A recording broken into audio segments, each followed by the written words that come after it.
ഞാൻ സിഹറിനെ സംബന്ധിച്ച് പറഞ്ഞതുകൊണ്ട് ഒരു വാക്കുകൂടി അവിടെ കൂട്ടിച്ചേർക്കും.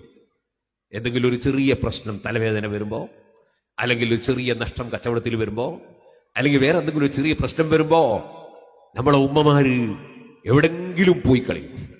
പോകുന്ന സ്ഥലം എവിടെയാ നോക്കൂല. എവിടെങ്കിലും ഉണ്ട് ഒരാളിരിക്കുന്നത്. ചിലപ്പോൾ കണിശനാകും, ചിലപ്പോൾ ജ്യോത്സ്യനാകും, ചിലപ്പോൾ മുസ്ലിയാർ എന്ന പേരിൽ ഇരിക്കുന്നവനാവും, ചിലപ്പോൾ തങ്ങള് എന്നുള്ള പേരിൽ ഇരിക്കുന്ന ആളും ഉണ്ട്. എല്ലാ തങ്ങന്മാരും അങ്ങനെയാണെന്നോ എല്ലാ മുസ്ലിംമാരും അങ്ങനെയാണെന്നോ അല്ല ഞാൻ പറഞ്ഞിടത്തോ. സുബ്ഹാനല്ലാഹ്. പോയാൽ അവിടെ ഷറഇനോട് യോജിക്കുന്നുണ്ടോ ഇല്ലേ ഒന്നുമില്ല. ഇപ്പം അടുത്ത് എൻ്റെ അടുത്ത് പഠിച്ചൊരു കുട്ടി ഹാഫിളാണ്. അദ്ദേഹം നല്ല ജോലിയുള്ള ആളാണ്. അദ്ദേഹം എനിക്ക് ഒരു വോയിസ് ഇട്ടു. ഒരു സ്ഥലത്ത് ഒരാള് അദ്ദേഹത്തിന്റെ അടുക്കൽ ആളുകളൊക്കെ അങ്ങനെ പോകുന്നു. അങ്ങനെ എൻ്റെ ബാപ്പയും ഉമ്മയൊക്കെ പോയി. ഉസ്താദെ, ഞാൻ പോയിട്ടില്ലായിരുന്നു, എന്നെ നിർബന്ധിച്ചപ്പോൾ ഞാനും പോയി. അവിടെ ചെന്നപ്പോ ഒരു ചെറിയ കുട്ടിയുണ്ട് കൂടെ. ആ കുട്ടി ഉറക്കിൽ മൂത്രമൊഴിക്കും. അപ്പൊ ഈ മൂത്രമൊഴിക്കലൊന്നും ഇല്ലാതെയാണോ? അതിന് ഇയാളോട് പറഞ്ഞു.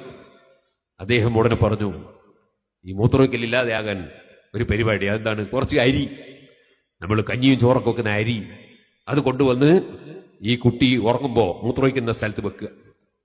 എന്നിട്ട് വെച്ചിട്ടോ, വെച്ച് കഴിഞ്ഞതിന് ശേഷം ആ കുട്ടി അന്നും മൂത്രമൊഴിച്ച് ചെയ്ത് വെക്കുക. എന്നാൽ ആ അരി അങ്ങനെ തന്നെ കൊണ്ടുപോയി കഞ്ഞിയാക്കിയിട്ട് കുടിക്കുക. അരി കഴുകാൻ പാടില്ല. കഴുകാതെ ഈ മൂത്രം പുരണ്ട ആ അരി കൊണ്ടുപോയി കഞ്ഞി വെച്ച് കുടിക്കുക. അദ്ദേഹം ആയത്തും ഹദീസൊക്കെ പറഞ്ഞു കൊടുക്കുന്നുണ്ട്, ദിക്ർ പറഞ്ഞു കൊടുക്കുന്നുണ്ട്. ഞാൻ പറഞ്ഞു, അതാണ് ശൈത്താന്റെ ചതി, മക്കായിദ് ശൈത്താൻ, ശൈത്താന്റെ കെണിവലകൾ. അതിന്റെ അരി അതാ ദിക്റല്ലേ പറഞ്ഞു തരുന്നത്, സലാത്തല്ലേ പറഞ്ഞു തരുന്നത്, ഖുർആനല്ലേ പറഞ്ഞു തരുന്നത്. അത് പറയുന്നതിന്റെ ഇടയ്ക്ക് മോമിനായ മനുഷ്യനെ കൊണ്ട് നജസ് തിന്നിക്കാനുള്ള പരിപാടിയാണ്. നജസ് വയറ്റിലേക്ക് പോയാൽ ആ മനുഷ്യന്റെ ആത്മീയത മുഴുവനും തകരുകയാണ്. നജസ് വയറ്റിലേക്ക് കൊണ്ടുപോകരുത്. വലിയ നജസാണ് അന്യന്റെ ഹക്ക്, വലിയ നജസാണ് കള്ള്, വലിയ നജസാണ് ബ്രാൻഡി, വലിയ നജസാണ് വിസ്കി, വലിയ നജസാണ് ചാരായം. അതുപോലുള്ള നജസുകൾ വയറ്റിലെത്തിയാൽ ആ മനുഷ്യന്റെ ആത്മീയത തകരും. അത് തകർക്കാൻ വേണ്ടി ശൈത്താൻ കൊണ്ടുവരുന്ന കെണിവലകളാണ്. അപ്പോൾ ചിലപ്പോ അത്തരം ചില ചങ്ങാതികളും ചില അത്ഭുതങ്ങൾ പ്രകടിപ്പിക്കും. അതിനെക്കുറിച്ചാണ് ഞാൻ നേരത്തെ സൂചിപ്പിച്ചത്. ദജ്ജാല് എത്ര വലിയ അത്ഭുതം പ്രകടിപ്പിക്കും, പക്ഷേ ഇസ്ലാമിന്റെ വിശ്വാസത്തോടും കർമ്മത്തോടും അവൻ യോജിക്കൂല. അപ്പൊ നമുക്കത് അംഗീകരിക്കാനും പറ്റൂല.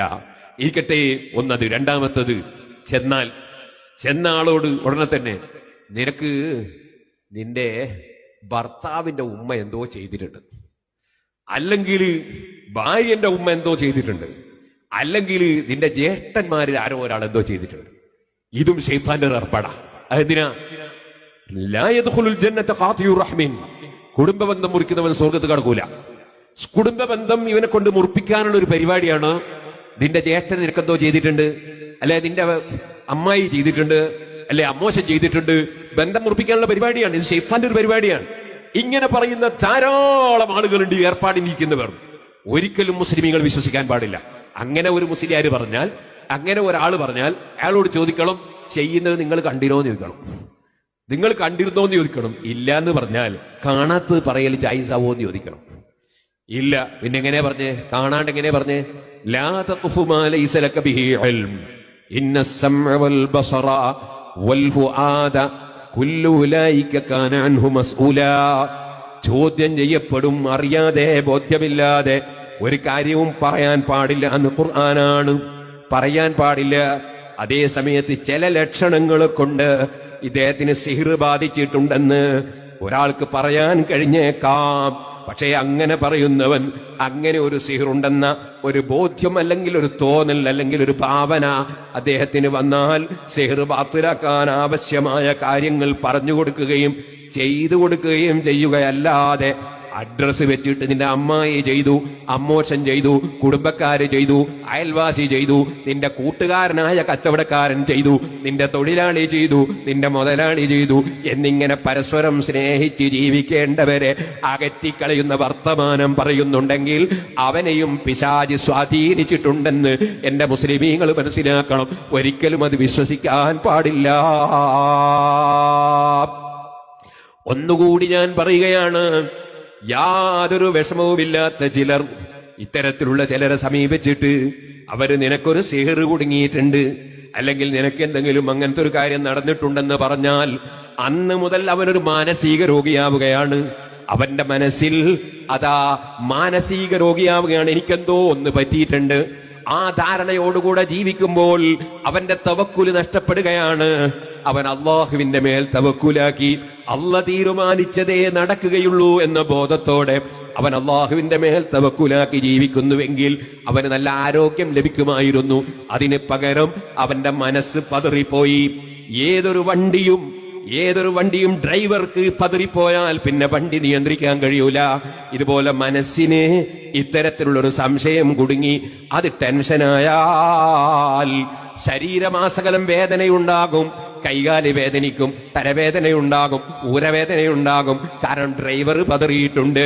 ഇനി ഈ വണ്ടി നിയന്ത്രിക്കാൻ കഴിയില്ല. അതുകൊണ്ടാ ഞാൻ തുടക്കത്തിലേ പറഞ്ഞത്, റൂഹാണ് ഡ്രൈവർ, ശരീരം ബോഡിയാണ്.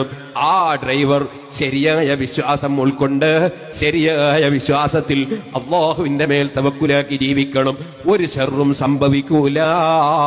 നിങ്ങൾ രാവിലെയും വൈകുന്നേരവും സൂറത്തു തൗബയുടെ അവസാനത്തെ 2 ആയത്തുണ്ടല്ലോ, അഊദു ഓതിയതിന് ശേഷം ലഖദ് ജാഅകും റസൂലും മിൻ അൻഫുസികും അസീസുൻ അലൈഹി മാ അനിതും ഹരീസുൻ അലൈക്കും ബിൽ മുഅ്മിനീന റഊഫുർ റഹീം ഫഇൻ തവല്ലൗ ഫഖുൽ ഹസ്ബിയല്ലാഹു ലാ ഇലാഹ ഇല്ലാ ഹുവ അലൈഹി തവക്കൽതു വഹുവ റബ്ബുൽ അർശിൽ അദീം. രാവിലെയും വൈകുന്നേരവും ഒരു 7 പ്രാവശ്യം നിങ്ങൾ ഓതിക്കോളൂ. ഏത് മുസീബത്തിനും കാവൽ ലഭിക്കാൻ കാരണമാണ്. അതുപോലെ ബിർദുൽ ലത്തീഫ് രാവിലെയും വൈകുന്നേരവും ചൊല്ലിക്കോളൂ. ഏത് മുസീബത്തിൽ നിന്നും കാവലുണ്ടാകുന്ന ദിക്റുകൾ അതിലുണ്ട്. അത്തരം ദിക്റുകൾ ജീവിതത്തിൽ കൊണ്ടുവരാൻ നോക്കണം. ഖുർആൻ ജീവിതത്തിൽ ധാരാളം ഓതാൻ നോക്കണം. അതുപോലെ നല്ല നല്ല സദസ്സുകളിൽ നല്ലവരുടെ കൂടെ പങ്കെടുക്കണം. ആലിമീങ്ങളെ ആദരിക്കണം, സയ്യിദന്മാരെ പ്രിയം വെക്കണം, ബഹുമാനിക്കണം, പ്രായമുള്ളവരെ ആദരിക്കണം, ഉമ്മ ബാപ്പമാരെ നന്നായി പരിഗണിക്കണം, അയൽവാസികൾക്ക് നന്മ ചെയ്യണം, കുടുംബ ബന്ധം ചേർക്കണം.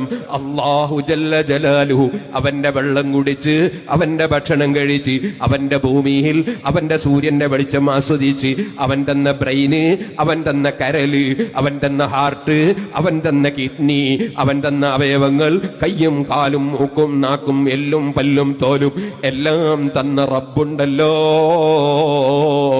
ആ റബ്ബിലേക്ക് ഖൽബ് തിരിച്ച് ആ റബ്ബ് കൽപ്പിച്ച നിസ്കാരം കൃത്യമായി അങ്ങ് നിസ്കരിക്കണം. അവൻ കൽപ്പിച്ചതെല്ലാം ജീവിതത്തിൽ എടുക്കണം. കഴിവുള്ളവർ അവരുടെ കഴിവനുസരിച്ച് സക്കാത്ത് കൊടുക്കണം. അതുപോലെ നോമ്പെടുക്കേണ്ടവരതെടുക്കണം, ഹജ്ജ് ചെയ്യേണ്ടവരത് ചെയ്യണം. അതുപോലെ കുടുംബ ബന്ധം ചേർക്കണം. അതുപോലെ പാവപ്പെട്ടവർക്ക് സാന്ത്വന പ്രവർത്തനങ്ങൾ നടത്തണം. സാധുക്കളെ സഹായിക്കണം, അവരെ സ്നേഹിക്കണം, അവരുമായി ബന്ധപ്പെടണം. അതുപോലെ നമ്മൾ അല്ലാഹുവിന്റെ ദീന് ഹഖായ നിലയ്ക്ക് സുന്നത്ത് ജമാഅത്ത് മുറുകെ പിടിച്ച് ജീവിക്കണം. അത്